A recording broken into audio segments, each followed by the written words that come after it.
T'as-tu déjà demandé lequel de tes amis te couvrirait si jamais tu commettais un meurtre? Les gars, je crois que j'ai fait une bêtise. Lequel? Celui qui a tendance à te lâcher à la première fille qu'il rencontre? T'inquiète, si t'as pas révisé, tu te mets à côté de moi pendant l'examen, moi je te pose toutes les réponses, je te couvre, frérot. Franchement, je comprends rien. Pas de soucis, tu te mets à côté de moi, je te passerai toutes les réponses. Tu m'en remercies plus tard. Bonne chance pour l'examen, gros. Ou alors celui qui compte chaque centime que tu lui dois? Bon les gars, vaut mieux qu'on le règle maintenant. Je t'ai avancé 2,50€, tu lui as avancé 30 centimes, tu m'as pris 2 crocs et j'ai pris 3 gorgées dans ta boisson. Donc vous me devez exactement 1,25€, soit 31 centimes chacun. On se fait un virement? Ou peut-être celui qui triche et manipule au moindre jeu parce qu'omnibulé par la victoire. Mais comment ça se fait que tu gagnes tout le temps? Je suis sûr que tu triches. Comment ça, je triche? Prouvez-le. Shorty's killing wild and drunk. Lequel? Et cette personne en question est portée disparue depuis maintenant 3 ans. Et nous avons de fortes raisons de penser qu'elle a été assassinée par l'un de vous 4. Si c'est le cas, au vu de votre amitié apparente, il est certain que les 3 autres sont au courant, mais savent sûrement où est le corps. Alors qu'importe votre degré d'implication. Rockstar bitch call me Elvis. J'en appelle à votre bon sens. MOB she call me selfish. Soit vous dénoncez celui de vous 4 qui a commis le meurtre, Success got him jealous. soit l'inspecteur vous fera tomber avec lui. Et c'est moi, l'inspecteur.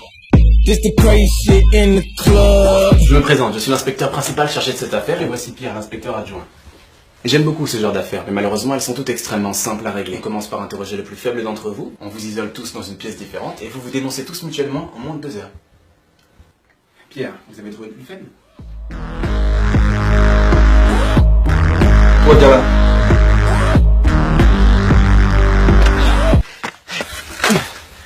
Quand on sera face aux inspecteurs, on sera forcément face aux inspecteurs alors. Quand on y sera, même si ça prend 2 ou 3 ans, ils vont sûrement interroger avec insistance celui qui aura l'air d'être le plus vulnérable. Ce sera moi. Ouais, ce sera toi. Évidemment, ce sera toi. Ouais, mais il faut pas, ce serait trop risqué alors. On va te faire passer toi pour le plus faible. Et pour ça, tu ne les regarderas jamais dans les yeux. À aucun moment, d'accord? Et comme ça, on fera passer le plus fort pour le plus faible.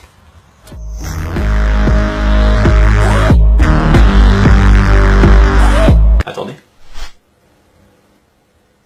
Prenez plutôt celui-là. Niggas in this bitch up, it can't go down. Niggas in this bitch up, it can't go down. Niggas in this bitch up, it can't go down. Niggas in this bitch up, it can't go down. Vous connaissez sûrement le dilemme du prisonnier, vous? Non. Le dilemme du prisonnier? Non. Vous en êtes sûr? Le quoi? Le dilemme du prisonnier, c'est ce qu'ils vont nous faire. D'accord. Le principe est simple. Le principe est le suivant. Les joueurs sont tous isolés dans une pièce différente et je leur propose à chacun d'eux exactement le même accord. Si tu dénonces les autres et les autres ne te dénoncent pas, tu es libre. Et les autres écopent d'une peine maximale. Dans le cas contraire, si tu dénonces pas et qu'eux t'ont dénoncé, c'est eux qui sont libres. Et toi qui écopes d'une peine maximale. Et si vous vous dénoncez tous mutuellement, votre peine est allégée. Si tout le monde se dénonce, on a tous une peine allégée. C'est simple. Alors si j'ai bien compris, si on dénonce, on a soit une peine allégée, soit on est libre. Si on ne dénonce pas, on a soit une peine maximale parce que quelqu'un nous a dénoncé, soit on est libre parce que personne n'a parlé.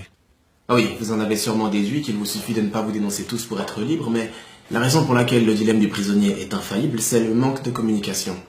Les joueurs étant isolés et n'ayant aucun contact, aucun de vous ne peut être sûr que quelqu'un ne les a pas déjà dénoncés. Voilà mon hypothèse. Je pense que c'est Luc qui a commis le meurtre. Je pense que Mathieu a été le plus difficile à convaincre de maquiller le meurtre, mais que c'est vous qui en avez eu l'idée.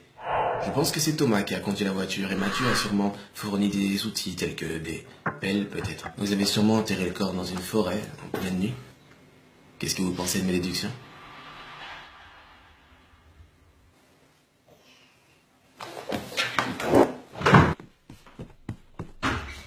C'est fini. Vos amis se sont dénoncés et donc vous ont dénoncé aussi. Vous voulez parler ou pas? C'est pas possible. Alors, Luc a commis le meurtre. William vous a convaincu d'enterrer le corps dans la forêt. Mathieu a fourni les pelles. Vous avez conduit la voiture jusqu'à... Ah, je continue. C'est à vous de voir. Attendez, attends, je vais parler. Je t'ai appelé quelqu'un, enfin je veux dire, ils ont appelé leur avocat avant de tout dire, non? Oui. Non! Si jamais vous voulez vous dénoncer... Personne va se dénoncer. J'ai dit si jamais! Si vous voulez vous dénoncer, faites-le sans l'aide d'un avocat, faites-le sans appeler personne. Ok, mais pourquoi? Comme ça, si l'inspecteur vous dit que quelqu'un s'est dénoncé, il vous suffira de lui demander si cette personne a appelé son avocat. Pour savoir si c'est du bluff. Non. J'ai rien à dire.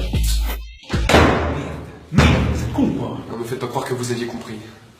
Vous pensez qu'ils vont se dénoncer? Ils ont l'air d'être comme les 5 doigts de la main. C'est vrai. Vous êtes libre. Vous pouvez rentrer chez vous. Hein?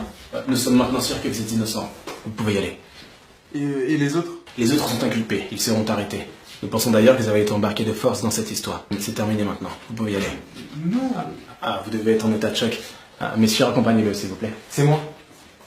C'est moi. C'est moi. J'ai tout fait tout seul. Ils ne m'ont pas aidé. Ils sont au courant de rien. Où est le corps? Dans le nord de la forêt Marage, au-dessus de la rivière. C'est là qu'on va l'enterrer.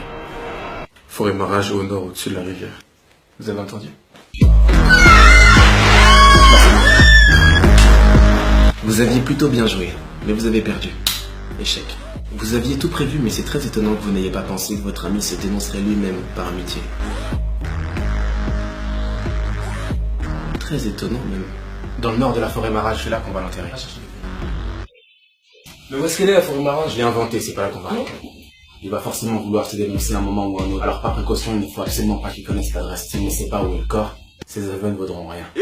Souvenez-nous! Cette fois n'existe pas! Où est le corps? Rockstar bitch call me Elvis. I'm obese, she call me selfish. Success got them jealous. Vous connaissez sûrement le dilemme du prisonnier. Effectivement, le dilemme du prisonnier est infaillible. En absence totale de communication, ils finissent toujours par se dénoncer. C'est infaillible. À moins qu'on triche. Rockstar bitch call me Elvis. Aucun de vous ne peut être sûr que quelqu'un ne les a pas déjà dénoncés. Sauf si on a un système de communication, un signal qui nous assure que personne n'a parlé. Tattoos, how they break the news. It was real. Ça te dirait de rentrer dans la police?